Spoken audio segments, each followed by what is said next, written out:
Igama lam ndinguMandisa, ifani ndingoKhwinana, ndihlala apha eAlwam North kwindawo kuthiwa kuSevalavala. Ndingumntu mna okhule like ungathi uzaba bubu-tomboy nyana, othanda ukudlala nabafana isikakhulu, bendingadlali neentombi. Ndikhulele efama. Efama utatomkhulu wam ebengumntu ebenemfuyo, elimile igadi, like ibubusimi ngamasimi.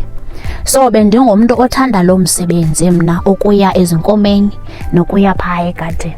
Into ye-farming ndingumntu emane ethengisa iinkukhu ehlaleni, ndizithenga ndingumathengathengisa. Ithe ekuhambeni kwexesha kakuneprogram yayiseJohn Slovo Hall eyakwa-CWP, apho khona kakukho uMr Xoli Mohale emotivate abantu abatsha uba mabastarte ii-businesses okanye bastarte i-co-op. Urhulumente uncedisa abantu abanintsi. So ithe le nto xa ke igqibo ithetha yandisebenza. Xa ndifika endlini ndatsho uba ndithengisa iinkukhu, ndingayistata mos ibhizinesi i-co-op. Kulapho ndihambe ndokhangela amanye amalungu alithoba ukustata le bhizinesi siyirejistarisha. Ayanyani kwadede yasarejistarisha ikhampani, sawasa la magama emahlanu, but yabuya ke ingolukhanya Women Poultry. Kulapho khona siqale khona, samane ke sadibanisa sithenga iinkukhu sithengisa. Kuhambile kuhambeni kwexesha ndihambe ndi-attend ezi programs, ndava ubu-social development uyancedisa.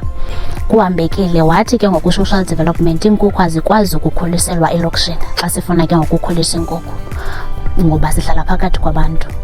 Sacinga, sahlala phantsi, saya kumasipala. Nyhani sadibana ke nomeya. Umeya samcacisela uba singaba mama sifuna uqala le nto okuthiwa yi-project, sicela indawo, umhlaba, because ayifuneki iinkukhu phakathi kwabahlali. Nyhani ke uPhungwana wenzile, sanikezwa i-lease agreement yalapha eTenerife Farm. Samane ke ngokusibhatala end of the month loo mali, but noko imali efikelelekayo. Nyhani ke ngoku saya kwa-social development, sathi siyifumene indawo. So social development wasifanda nge-500,000. So lo 500,000 le eyoyenze i-structure yokha i-building, esi-structure yafaka ne-fencing, yafaka nee-cages ngaphakathi, sabanayo ne-office. Ithe eshekileyo sathenga iinkukhu, sathenga nefeed, samane sithengisa siyovalela kwi-account. Kuhambile sadibana nogosa lakwa-agriculture elingubhoni Mbanjwa, wazosicacisela u-agriculture wenzani, wasinikeza ii-tools yonke loo nto. Watsho u-agriculture uba nazo ii-competition zoomama. YayisenguWeya ke ayisenguFiya ngelo xesha, ngoku nguWeya. Sayivuyela ke loo nto, sayingenela ngo-2013. Kulapho khona sesaphuma u-number 2, sayifumana loo mali, sakwazi ukuthenga ifeed. Saphinda ngo-2014 sangenela ii-competition zazikweSeden eMthatha. Kulapho ndaphuma u-number 1, ndamela iJoe Gqabi. Ekuhambeni kexesha ndahamba ndaya eProvinceni, ndamela ke ngoku i-Eastern iJoe Gqabi kwiProvince. Ndaphuma kwiProvince kwade ndaphuma u-1, ndahamba ndaya eBhayi, yayisemafikeng kanene leyo, yayisemafikeng.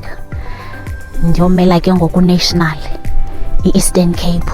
Uhambile ngo-2015 u-social development waba neprogram ekuthiwa yi-Women's Conference Africa for Africa, kunamazwe wangaphandle, China, Nigeria, zonke ke ngoku ezi provinces ezikhoyo apha eSouth Africa. Kulapho khona nda-invayithwayo, ndayindingomnye owayomela iJoe Gqabi, ndayindimndodwa. Ndaya ke ngoku apho eBroadwalk.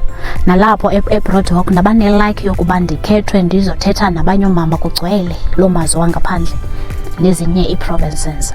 Ngo-2020, 2021 ngeli xesha le-COVID kuyenzekile saba nenye i-challenge sinayo apha efama.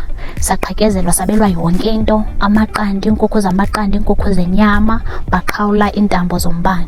Sahlala phantsi, sathezeka amandla. Siqalile ke kulo nyaka, saphinde sabuye, ndathi masibuye sizostata this business, singamvuyisi uSathana.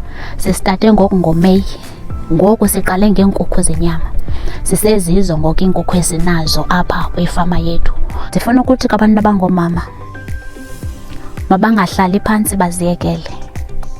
Urhulumente uyabafuna kwaye uyabancedisa abantu abangoomama nabantu abatsha abangoomama. Mabaphakame, umntu lento aqonde une-passion kuyo makenze yona. If bukuthanda ukulima makalime, iba uthanda imfuyo noba makathenge noba ziibhokhwe ezimbini aqalise ukufuya. Especially ngoku kunezibhokhwe kuthiwa zii-Angora goat. Abantu ingathi bangaqalisa nakuze zezona ezenza imali uboya bazo. So bangahlali nje bengenzi nto. At least umntu makabe nento ayenzayo.